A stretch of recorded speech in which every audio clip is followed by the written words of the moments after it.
Hi, and welcome to Deakin's Virtual Open Day. My name is Laura, and I'm very pleased to have you with us as we explore the Doctor of Medicine program here at Deakin. We'll also be hosting a live Q&A session after this information session to answer any questions you might have. You can start writing your questions in the panel on the right-hand side of your screen, and these will be responded to during the live Q&A session.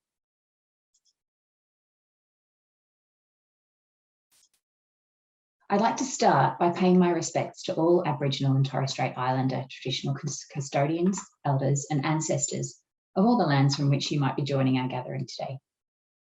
I've had the privilege of living and working on Wadawurrung land for many years now, and I'd like to thank the sovereign owners of this land and all the lands on which our school has a presence for their care, custodianship and leadership. I'd like to affirm my commitment and the commitment of the school to respecting and upholding the health and well-being of the land, of the communities and the individuals that we serve. I express our gratitude for their care of country, which continues to sustain us as it has done for millennia. Education has a long and rich heritage on this continent, which we aim to honour and reflect in the ways that we teach and learn. For our school and the medical program, everything we do is guided by our purpose and our values, and we work to ensure that these are at the centre of what we're trying to achieve.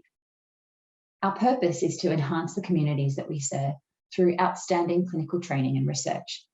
And that sense of community service is really essential to the way that we prepare future clinicians. More specifically, we have a particular focus on rural and regional communities and other marginalised or underserved sectors of the community, acknowledging that there are really specific healthcare needs in these areas which we need to work to address.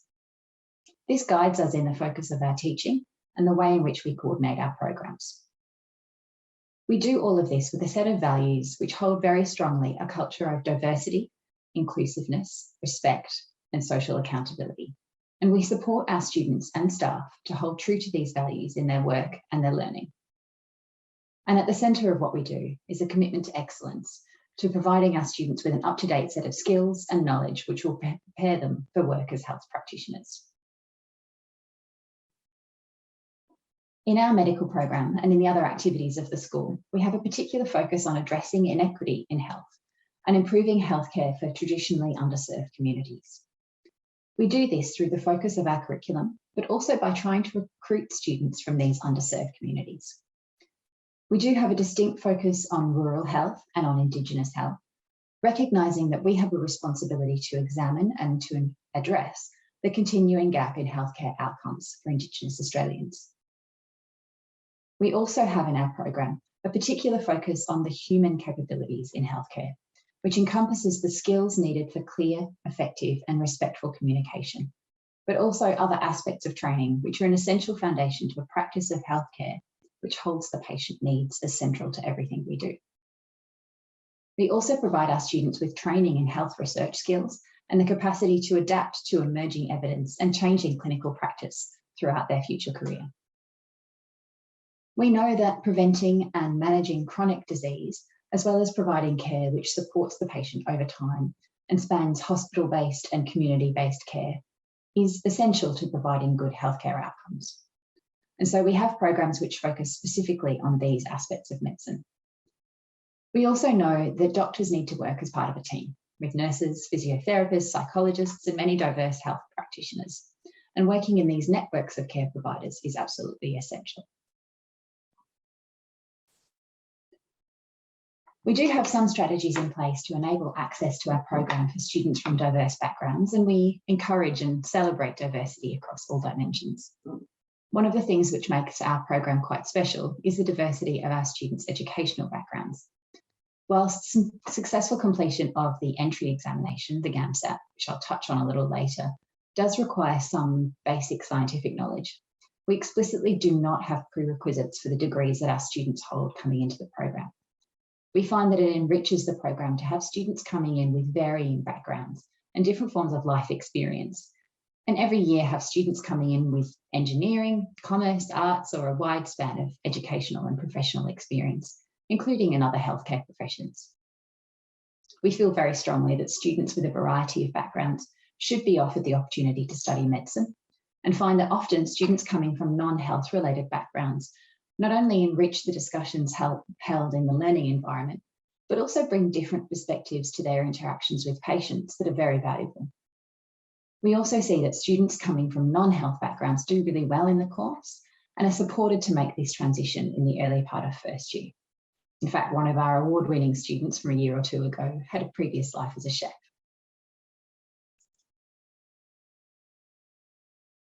So I've touched on a few things which we feel make our course distinctively different, and generally we find that our students are pretty pleased to be studying with us. One of the particular strengths of our learning community is the partnership that we have with students, with the student body as a whole, and with representative groups who play a really meaningful role in shaping our course. Our school is not only a teaching institution, but also an active research centre, and this informs our teaching and helps to drive better health outcomes. Our largest research institute is IMPACT, which examines the links between mental and physical health and innovative treatments with the potential for significant improvements in health and wellbeing. And we also have multiple centres focusing on aspects of health in rural communities. We also have strong partnerships with healthcare organisations to help to teach our students, and who also provide opportunities for our students to gain real-world clinical experience in a variety of settings. In our course, we've spent quite a lot of time thinking about how we can help our students develop the full suite of skills that they will need to enter the medical workforce as capable, confident, and compassionate professionals. Central to this is supporting students to develop a sense of themselves as medical professionals from early on, and to think about what that means. We know that our graduates need the medical expertise to practice safely to the highest standards of care, but they also need skills in communication, collaboration, and leadership to be part of a community of healthcare practice. They also need to be able to advocate for health, for patients and for communities, and to be able to engage with scholarly learning, to understand emerging medical research, and to continue to develop their own practice. Most importantly, however, they need to be able to reflect on their own capabilities and well-being, to be advocates for their own health, to know how to ask for help, and to be compassionate to themselves as well as to others. We encourage our students to build these skills throughout not just the course, but their future career. We have 4 major themes in our medical curriculum. At the foundation is medical science and clinical practice, through which students learn those essential skills and knowledge to form the basis of good clinical care. Importantly, this encompasses best practice clinical medicine with a focus on communication skills and serving the health needs of the patient, or person-centred healthcare. We also support students to learn about health through an Indigenous lens, looking at Indigenous concepts of health and healthcare practice, and exploring the cultural and social context of Indigenous health. We also support our students to develop the knowledge and skills to practice medicine safely and appropriately, and to give them tools to understand the ethical challenges posed by healthcare practice. We know that clinicians often find themselves navigating really challenging decision-making, and we work to give our students the capacity to work with patients to evaluate healthcare in a way that calls on principles of ethics and justice. We also know, and the last 2 years have really clearly demonstrated, that individuals and communities are connected, and that the health of societies and populations affects us all. We therefore have a very strong theme of public health medicine, and support our students to be able to zoom out from individual patient care to consider healthcare at the community and global scale. These themes are integrated into the teaching across the MD course, across all year levels. At Deakin, our MD course runs for 4 years. The first 2 years provides the foundations of medicine, where we work through body systems blocks to provide the essential basic learning and skills. We then build on and expand that knowledge and skills through immersion in the clinical environment over years 3 and 4, where students undertake year-long placements in hospitals or general practices throughout Western Victoria. Students experience the different disciplines of medicine, gaining a broad exposure to generalist and specialist medical care. We also enable our students to develop foundational research skills, which I'll elaborate on shortly, and to undertake a pre-internship, essentially a supported opportunity to practice as a junior doctor safely prior to graduation. By the end of fourth year, our graduates are ready to start their career as a medical professional, and the learning journey continues from there. So looking in a little bit more detail at years 1 and 2, where students have the opportunity to build their skills in a safe and supported environment on campus. Students undertake clinical placements in real healthcare settings, but also work in a simulated environment where they can explore their skills and learn to test their knowledge safely. Learning is built around systems blocks through which the major themes are integrated, and students learn the essential communication skills from early on in the course.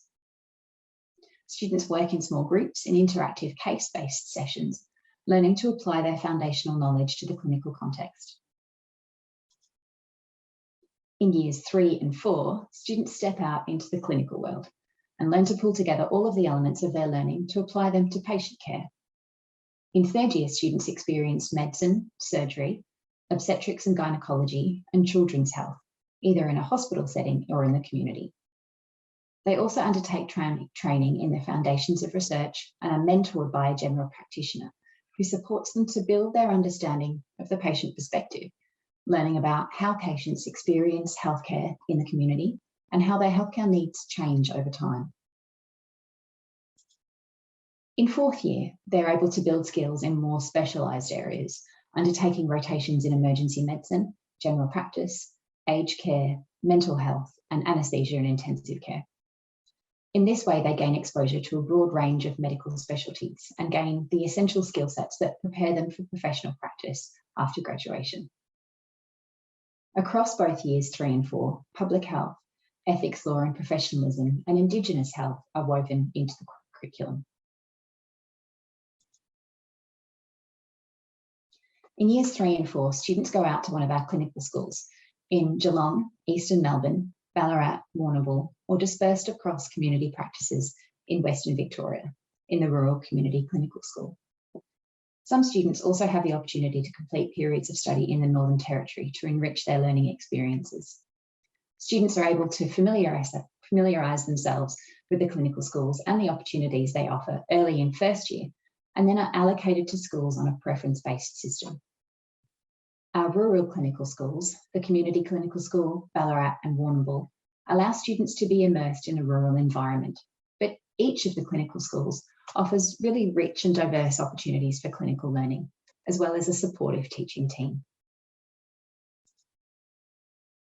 About 20 students each year are lucky enough to be able to take up the opportunity to undertake their third year of studies placed in the rural community, where they work closely with the local general practice and regional hospitals. They're exposed to rural general practice and also rural specialist care, and experience a distinctively different model of learning, which really shows how interdisciplinary community-based care can have such a positive impact in rural settings. We have a really strong focus on teaching in general practice and community care, with a dedicated GP rotation in year 4.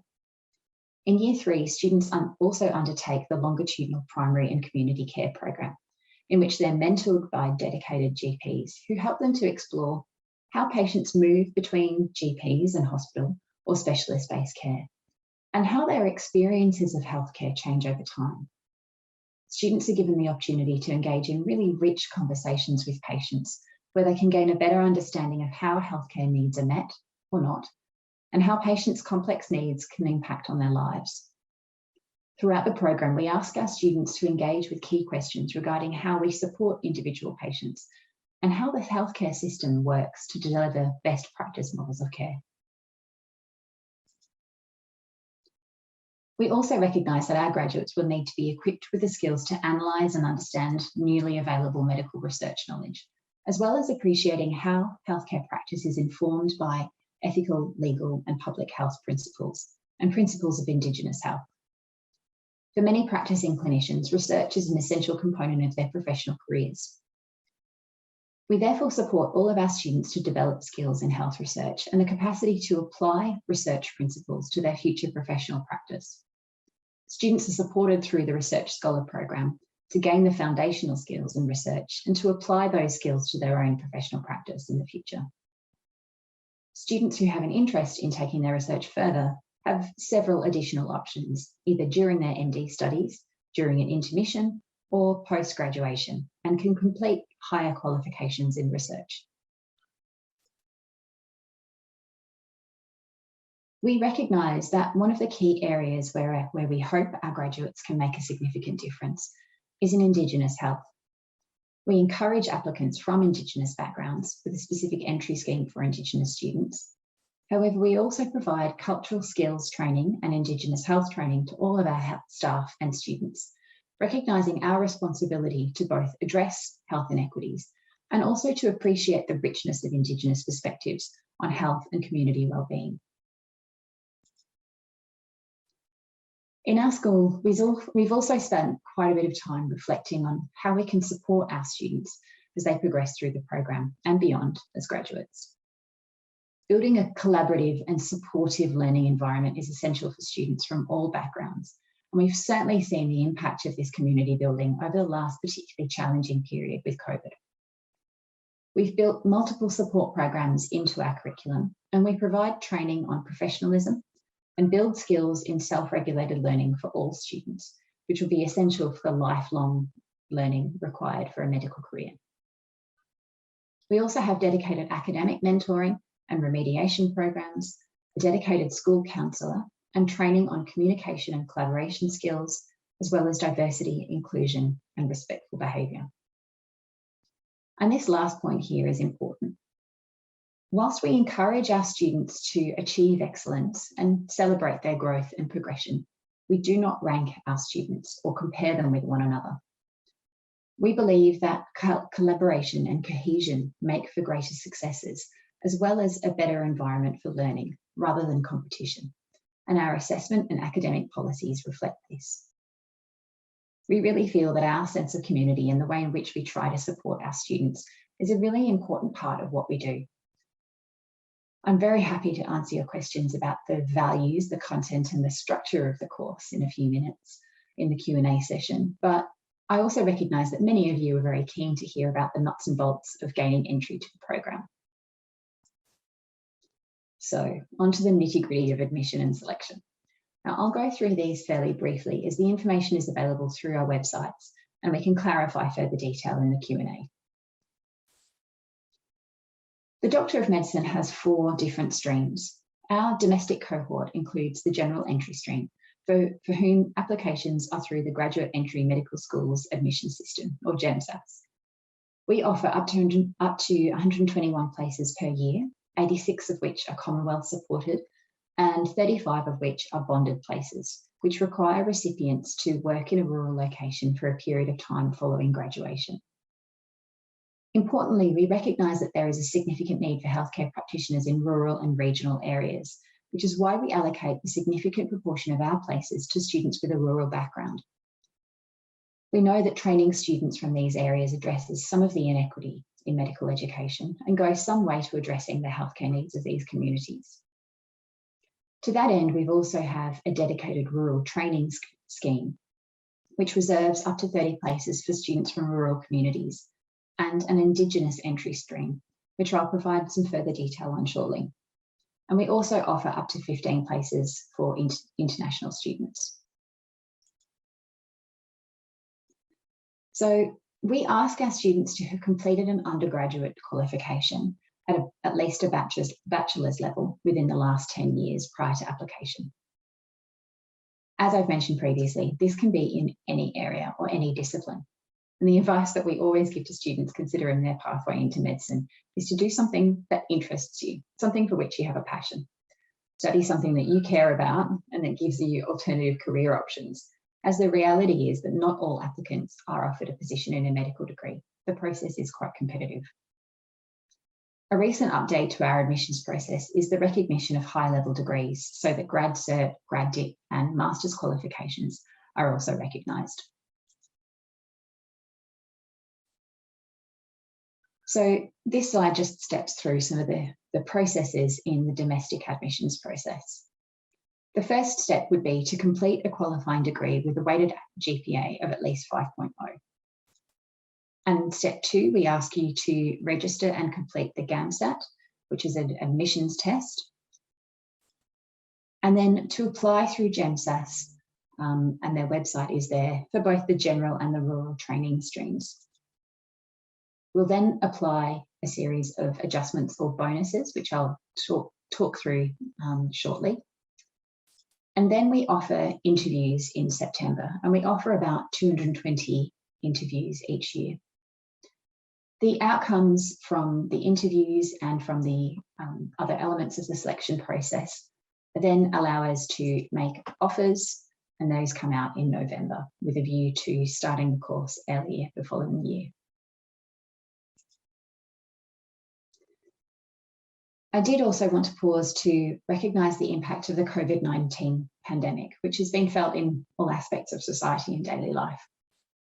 For the university, it's disrupted teaching programs, accompanying assessments, and also how outcomes are reported. And each university is managing these in a manner that best supports their students. As a result, the School of Medicine, in consultation with broader Deakin University, has made a determination that the calculation of the GPA, one of the criteria for admission into the Doctor of Medicine degree, regarding results obtained in 2020. We've decided not to include the 2020 results in the calculation of the GPA. In making this decision, Deakin recognises that the COVID-19 disruption has really affected many students in their learning, and that the results awarded in 2020 in particular may not necessarily reflect students' true abilities. In order to avoid unfair advantage or disadvantage to applicants that were studying during that early phase of the pandemic, the schools really carefully considered all options and believe that this is the most equitable and transparent approach to assessing all applicants. To compensate for the removal of the 2020 results, greater weighting will be given to applicants' previous most recent year of study.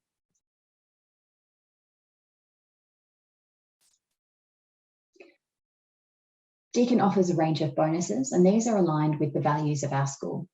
We recognise that as a graduate entry program, we have students joining us for a variety of backgrounds, and we also observe that those coming in with professional experience of any kind bring value to the program and to their colleagues. We also know that many of our students are health professionals wishing to change track, and so this is recognised with a bonus for clinical experience. We do know that applicants are only eligible for either the work experience bonus or the clinical experience bonus, so you can't claim both. We also recognise that financial disadvantage can be a barrier to entry to medicine, and we're working to make our program and healthcare more broadly more equitable. So offering a bonus for those who've experienced financial disadvantage is a small step towards that. And as we've previously noted, we have a strong emphasis on supporting healthcare in rural communities. And so we offer a bonus to those applying from a rural area. Pages 8 to 11 of the GEMSAS guide refer to these in more detail and outline the specific supporting documentation that are required for applying.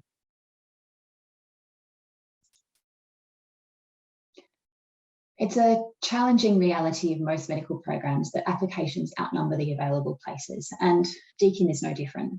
And in 2021, we received over 5,000 applications. Applicants enter up to 6 preferences, and pleasingly, Deakin has again scored the highest number of preferences across all of those preferences. For our 2022 commencing cohort, we note that the average GPA of this group was 6.76.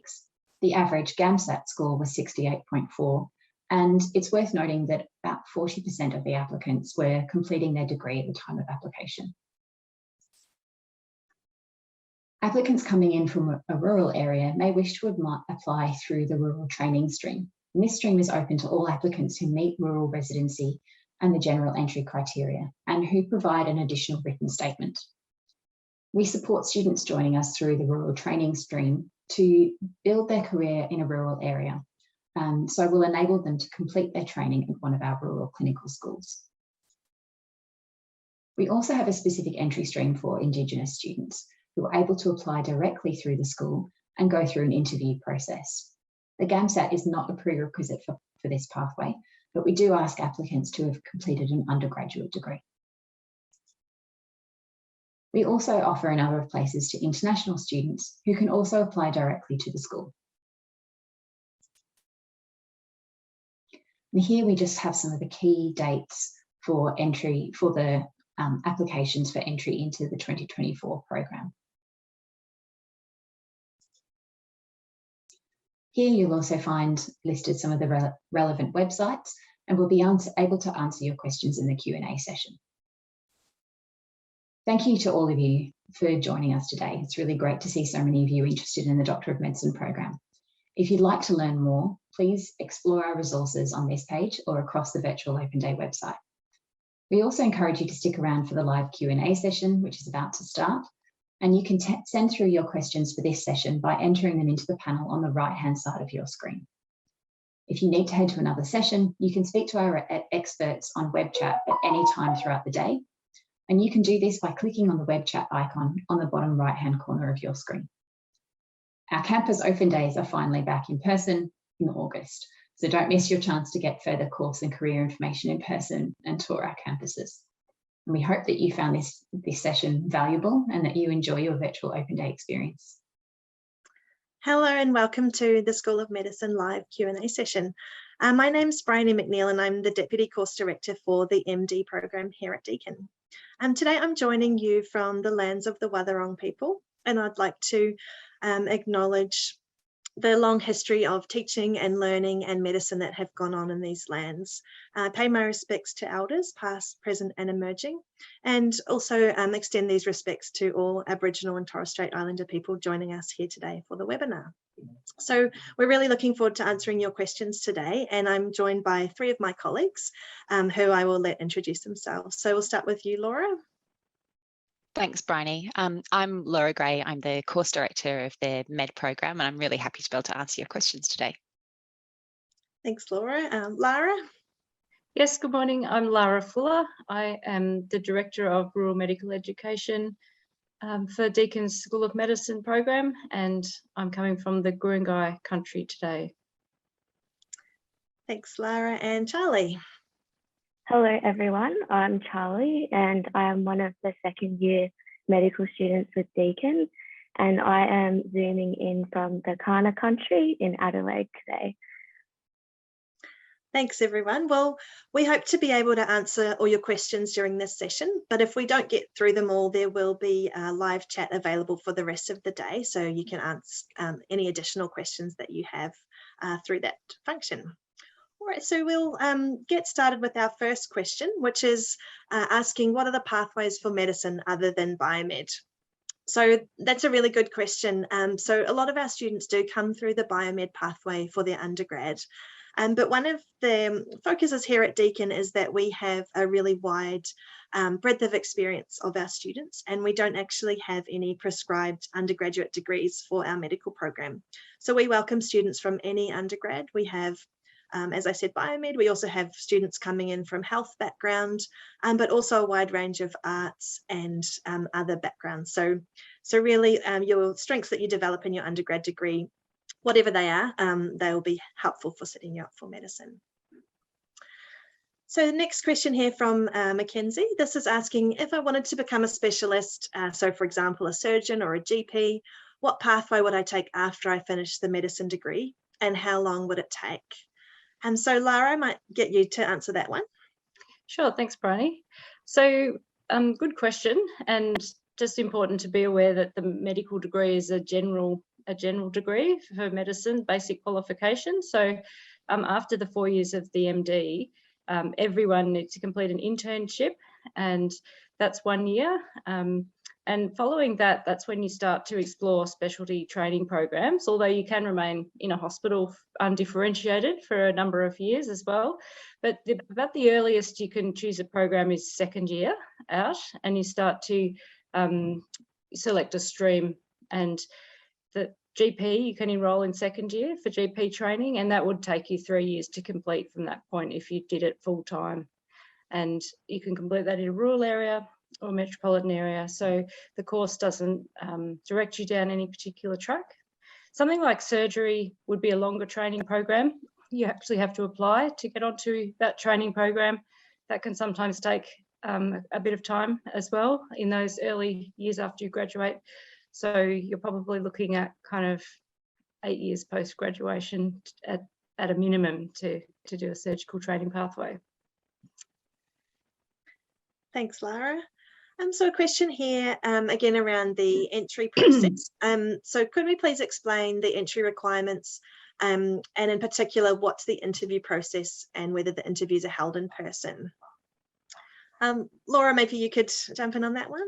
Yeah, happy to. So I think the best source of information to make sure you've got all of the little bits and pieces that you need, and all of those details, is to have a look at our website, and also the GEMSAS website, because they've got all the requirements for Deakin and also all the other universities that work through that system. But we do have that interview process, and this year we will be having those interviews online via a Zoom type format. It still allows for students to have, or applicants to have, a really good interview experience and to have a good conversation in those interviews. And really through those interviews, we're looking at evaluating how applicants approach the values of the course, those ideas of service to communities, willingness to work in a rural area, and commitment to that ethos of medicine. And we also ask about their capabilities for working as part of a team, and their approach to study, and really importantly, self-management and how they're able to think about how they study, which we think is a really important predictor of success for our students and for graduates of our program. So those interviews are held a little bit later in the year and are held, as I said, online this year. And there's more information available on our website. Thanks, Laura. And the next question that's come through relates to our rural medicine program. So specifically, do rural and regional doctors find it challenging to find positions as specialists or researchers? And a little bit more information about the Deakin Rural Medicine program. Sure. Well, to answer the first question, there's plenty of work available in regional and rural areas. In fact, there's a real workforce shortage in rural and regional areas across our whole country, including Victoria, the area where Deakin is really focused on. So it's a great career to go into if you're looking for job certainty, because you'll certainly won't be short of a job in rural Victoria as a doctor of any sort.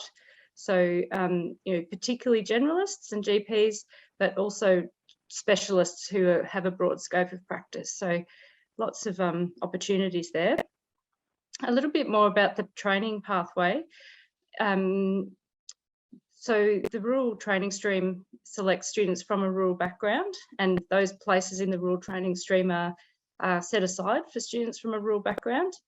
And if you're getting through that pathway, then you will complete 2 years, your clinical school years, which are the final 2 years of the 4-year course. You'll complete those at one of our rural clinical schools, and you'll have support throughout the 4 years of the course, assisting you in terms of thinking about a rural career and connecting you with a rural mentor and community, and just encouragement along that track. Having said that, it's not, you don't have to pursue a rural career. You get the same degree as everybody else at the end of the course. So you are free to train and practice in whatever specialty and wherever you choose. Some of the course places are bonded to rural areas, but that's not specific to the rural training stream. That's across all of the course. If there's perhaps follow-up questions that I might have missed, please feel free to ask another question. Thanks, Lara. And we do have our all-day Q&A service as well, if you think of something later. And Charlie, I might direct the next one to you for some student perspective around what a standard week of study would look like in the first 2 years. How many hours a week, and what sort of learning activities would you be doing? Yeah, so just a general number that was recommended to us as students is roughly 40 hours a week is what's expected. So if you think about it like that, that's 9 to 5, Monday to Friday. But this can vary depending on what's going on per week. But learning wise, on a Monday and Friday, we have a 2-hour class, and that's related to a patient case. So we'll talk through that, and then we'll have to complete a presentation relating to a topic on a Friday.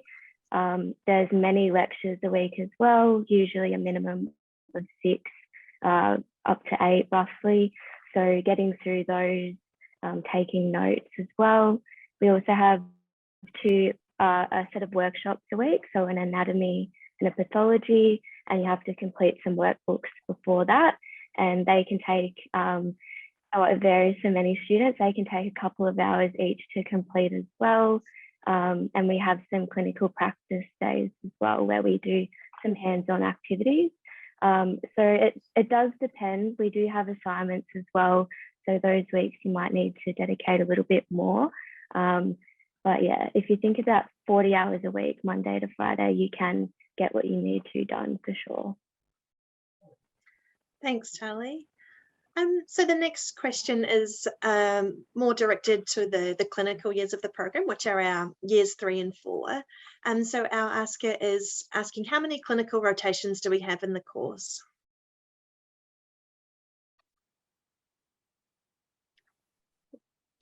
I'm happy to jump into that one. So Thanks, it depends a little bit on what program you're doing. So in years 3 and 4 of the course, our students go out to their clinical rotations, and it depends on which hospital or clinical school they're associated with. If they're at one of the larger clinical schools that it's associated with a hospital-based program, then they do a number of different rotations in 3rd year, medicine, surgery, children's health, and obstetrics and gynecology. But if they're at our rural clinical school, which Lara looks after, so I'm sure she'll be able to comment more, it's not organised around a rotation structure, and the students learn in a longitudinal program associated with either associated with general practices and regional placements. So it's a slightly different structure depending on where you are. But then in 4th year, all of the students undertake a set of smaller rotations through emergency medicine, aged care and rehabilitation and palliative care, anaesthetics and intensive care, and general practice, as well as mental health. So our students work across a range of different clinical placements, and this gives them an opportunity to try out those different disciplines within medicine and get a really good rounded approach to medicine, which serves them really well for their internship. Don't know if Lara, you want to add a little bit more about the RCCS approach. I think you've covered it, Laura. I guess just to be clear, in terms of clinical placements, the course is structured so the first 2 years are they're not non-clinical, they're introduction to clinical practice, and in those 2 years there'll be some clinical exposure, but it's mainly on-campus learning, and then the final 2 years are fully clinical. So you're at a clinical school in a health service for the entire 2 years, with learning along the way, but not on a university campus. So that's the way the course is structured. Thanks, Laura and Lara. So we're getting a few questions coming in around the entry process, particularly numbers of students in the course and that GAMSAT and interview process. So I might answer the first part and then hand over to Charlie. So the first part of the question is around the maximum number of students who are entered in the course, and that it seems like quite a competitive course. So we do have a cap in the number of students that we can accept each year. And so we do have quite a high number of applications compared to the number of places. And I think that's true for all medical schools. So I would encourage you to read up on potential other pathways as well when you're thinking about planning your course. And a couple of questions here around preparing for the GAMSAT and interviews. So perhaps, Charlie, you could give us a fairly general perhaps overview of how you approach these. Yeah, so for me, the first time I sat the GAMSAT, I didn't put any pressure on myself. I just wanted to go in, sit it and see what it felt like for me, and then take it more seriously the next year and focus on the areas that I needed to improve on. So I sat it the first time, and that was back when it was still a 6-hour paper exam. And then the following year, I got a tutoring service to help me improve on the essay component of the course and sections 1 and 3. And then I sat it again, and that time it was online because of COVID. And then there was interview training as well. That was a part of that program. And I just buddied up with some friends and talked through some answers. So that's what I did, and the course I did I found very helpful. It just gave me a lot of greater world perspective on things going on around the world as well. So that's how I approach the GAMSAT. Thanks, Charlie. And I'd also encourage you to have a look at Deakin's website and read a little bit more about the School of Medicine and our values and ethos, and that will help you to understand a little bit more about the attributes which we're really looking for in students coming through our program.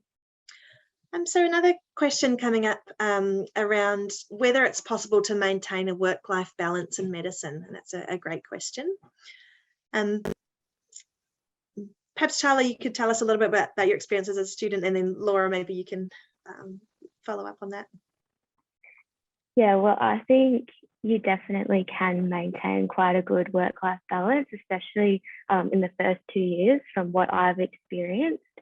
A lot of students that I know will have part-time jobs as well to help get through, but it's important to make sure that you set boundaries with the work, so you're not over-committing to work, so you don't have enough time for study. And depending on how you structure your week, some people work very hard during the week, and most of the time they can have weekends off, but of course there is times when there's assessments coming up or exams, so you might have to sacrifice some things that you might normally want to do. But in general, yes, you definitely can maintain quite a good work-life balance, I would say. And Laura, did you want to add to that at all? Yeah, I think Charlie's really explained it really nicely, that there are some challenges. It's a full course, and it is a relatively demanding course in terms of the number of contact hours and the amount of study time. But I think that idea of maintaining a work life or study life balance is absolutely critical, and it really is a strong predictor of success in students who are able to have that perspective and achieve that balance. We know sometimes it might require some adaptations, but I think it's a key component of being a professional, I suppose, is thinking about how you manage your study and all of the other things in your life, because we know that our students, particularly coming into a postgrad program, often have caring responsibilities, work responsibilities, and we want those students to succeed no matter what's going on for them in the rest of their lives. So we do try to support students in managing all aspects of their lives, and talking about that and recognizing that and supporting each other in that, I think is a really important element of our course. Thanks, Laura and Charlie. So next question that I have here is, if you aren't doing biology in VCE, is it difficult to catch up, and what kind of support is available? I can answer this one. So as I mentioned earlier, we don't have any prerequisites for our course. So there are a number of students coming in who haven't done biology in VCE or in their undergrad. And so to help everybody get up to the same place, our first block of year one is human biology, and that's really an introductory block, which will cover all the basics of biology, as well as other aspects of clinical medicine and ethics and law and public health medicine that students also may not have encountered in their previous study and lives. So this is a really nice foundational block to allow everybody to develop those basic skills that they need. And in addition to this, Deakin does have a lot of support options available. So general support through the library and student services. And then we also have some specific services within the School of Medicine, such as peer mentoring and other support services there to help you with content. But then we also have a lot of other support if you need it in other areas of your life too. So certainly we do aim to support our students and ensure that you have a well-rounded experience and help you out if you're struggling in any area. So next question here, which I might pass to you, Lara. So this is asking about the clinical school selection process, and what's the allocation process, and how likely are you to get into your preferred clinical school? Thanks, Bryony. Yes, good question. So presumably, yeah, we've got 5 clinical schools, just to say as a starting point. So there's one in Geelong, that's our largest. There's a smaller one in Eastern Melbourne, so Eastern Health Clinical School based in Box Hill. There's Ballarat, Warrnambool and the Rural Community Clinical School, which are our 3 rural clinical schools. So students will put in preferences for their clinical school of choice in year 1, around mid-year. And it's done on a preference basis, and students from the rural training stream, as I mentioned earlier, will go to one of the rural clinical schools. Other students have the option of all clinical schools, and then the allocations are done about August, September of year 1.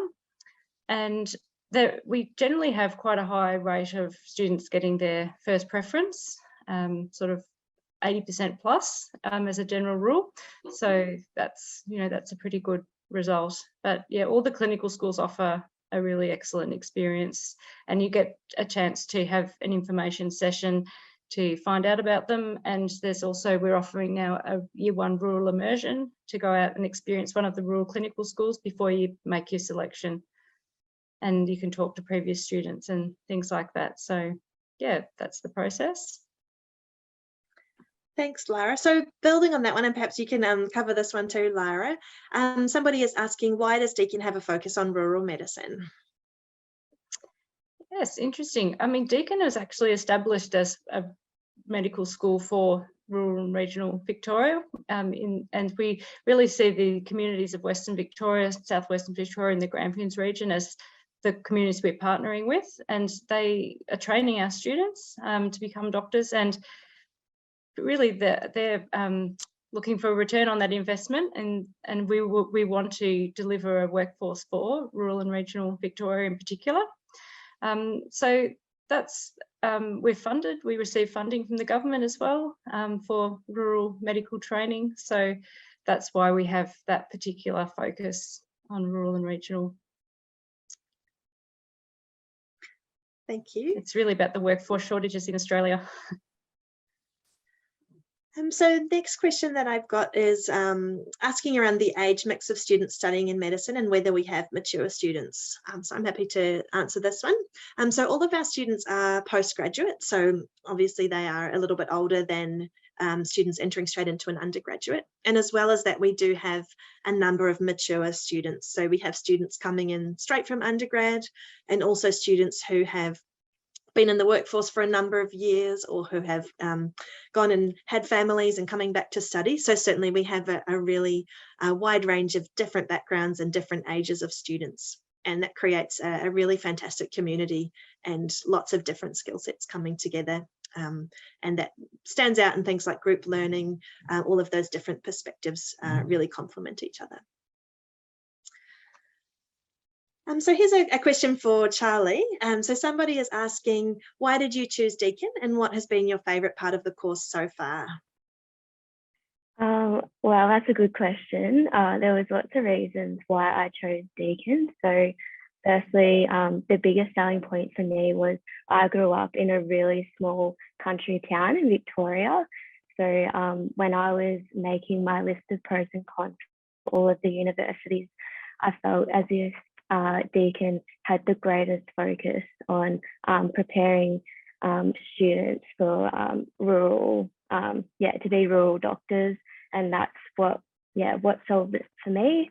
But also distance from family as well, and also when I went to all of the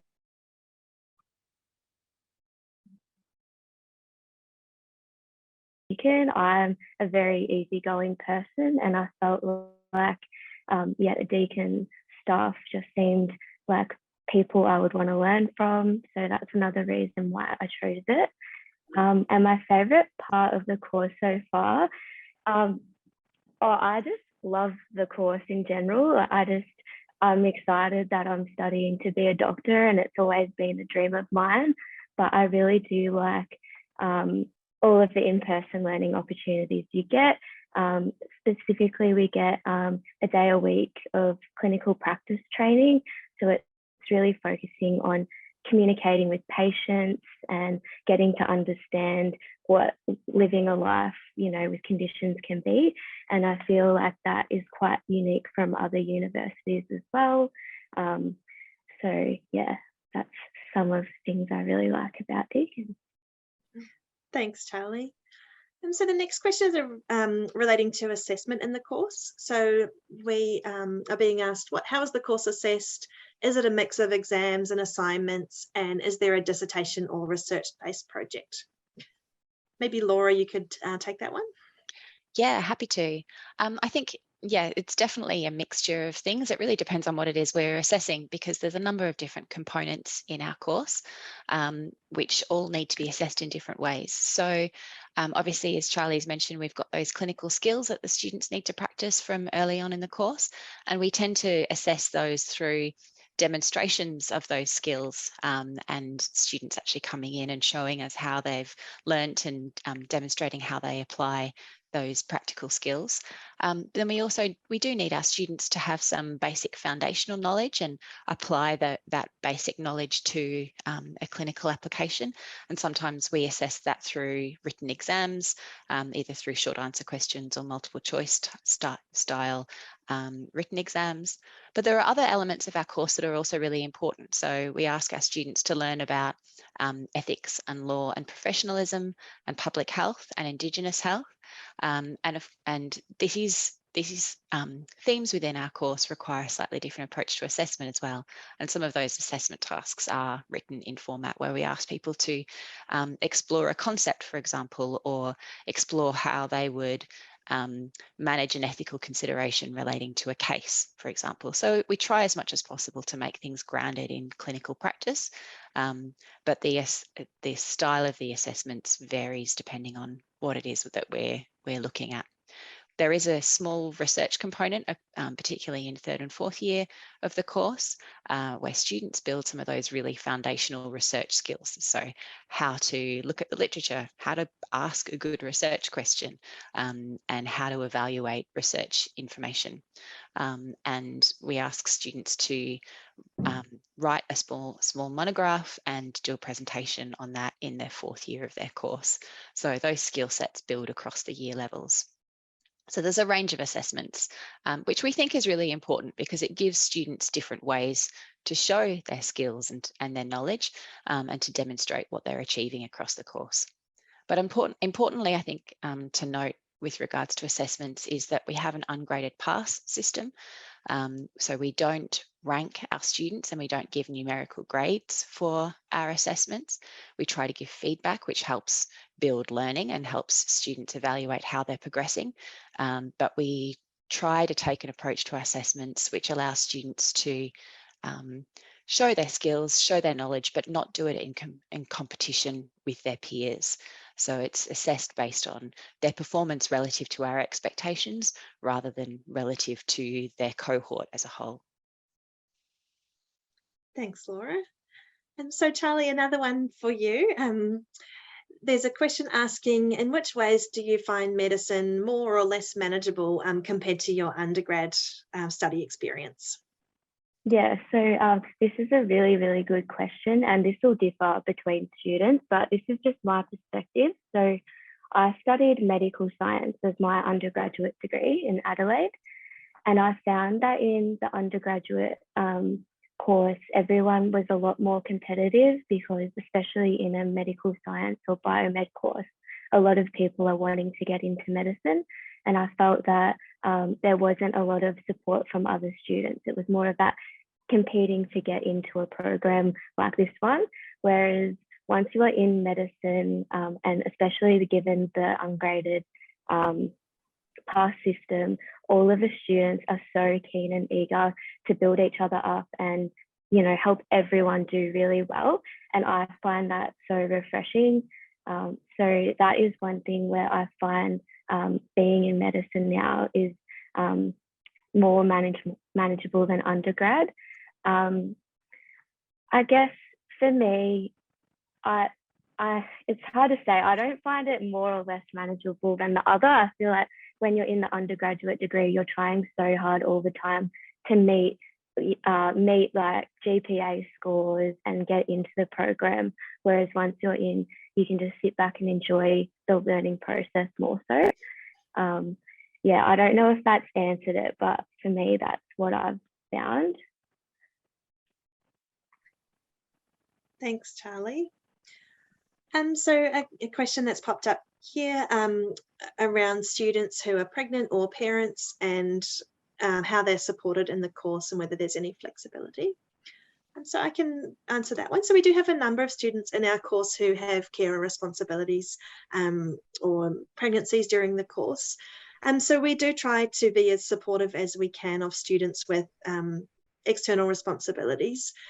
So I guess the first thing to appreciate is that it is a full-time course. So certainly there are requirements for you to attend a number of classes each week. So we don't have a part-time option. However, we do try to be as flexible as possible with things like the timing of your workshops or your placements, and those kind of things that can help out if people do have those extra responsibilities. I'd recommend students in that position to perhaps have a chat with the course team directly to talk more about your specific circumstances, and we can provide you some more individualized advice. But we do have a system within our course where there's a unit chair for each unit, and they work closely with students. So if you've got any special circumstances or anything that you'd like your unit chair to be aware of, you can have a chat with them at the start of the semester and work out whether there's any arrangements that we can make to support your particular needs. So we are coming towards the end of our Q&A session, and we've got time for one or two more questions. So I can see one that's come up here, asking, there's sort of two parts here. So firstly, what's the most rewarding part of working in medicine, and why would you recommend this as a career? And it's obviously challenging to get there, so is it worth the challenge? Maybe Lara, you could answer that one. Good start. I think medicine's a wonderful career, and it's particularly got so many roads you can travel down within medicine. I think there really is something for everyone, and that's really appealing, I think, to many people. So, you know, there's patient contact, you know, is one of the really rewarding things. You know, being involved in patient care is just, you know, a wonderful part of medicine. Being able to serve your community in that way, as well as individual people, contribute. So, but yeah, I think the breadth is one of the really rewarding things. And, you know, everything from, you know, delivering babies and obstetrician to being a surgeon to radiologist looking at x-rays, pathology, looking at, you know, specimens, and forensic pathology, and general practice, you know, being a real generalist. So there's very general kind of careers, there's very specialized careers, and yeah, it's a very broad degree in that way. Thanks, Lara. And our very last question, and Laura, I might pass this on to you as our course director. What do you look for in a good medical student, their qualities or characteristics? Yeah, that's a really good question. And obviously we want students who've got an interest and engagement in what they're doing, and that fascination about people, really, because certainly we support our students to learn about the human body and how it works and all of the muscles and tissues and what can go wrong. But beyond that, I think we're looking for people who want to care for people and want to understand people, because it is all about those human qualities in medicine. It's not just about tubes and blood and those physical things. It goes beyond that, and I think someone who has those caring capabilities, that capacity for compassion and understanding, and commitment to service, and as Lara said, service to individuals and communities, I think is really at the heart of what we're doing and what we're trying to achieve for our students, and what we're hoping our students will go on to do in the future once they graduate. Thanks, Laura. Well, unfortunately, that is all that we have time for today. It's been great to see so many of you interested in learning a bit more about medicine at Deakin. So if we didn't get round to answering your question, there is the service available for the rest of the day. So you can join the web chat at the bottom right of your screen, and somebody will be able to answer your question, or you can get in touch with our course team through the website as well. And there's more information on the Deakin Open Day website.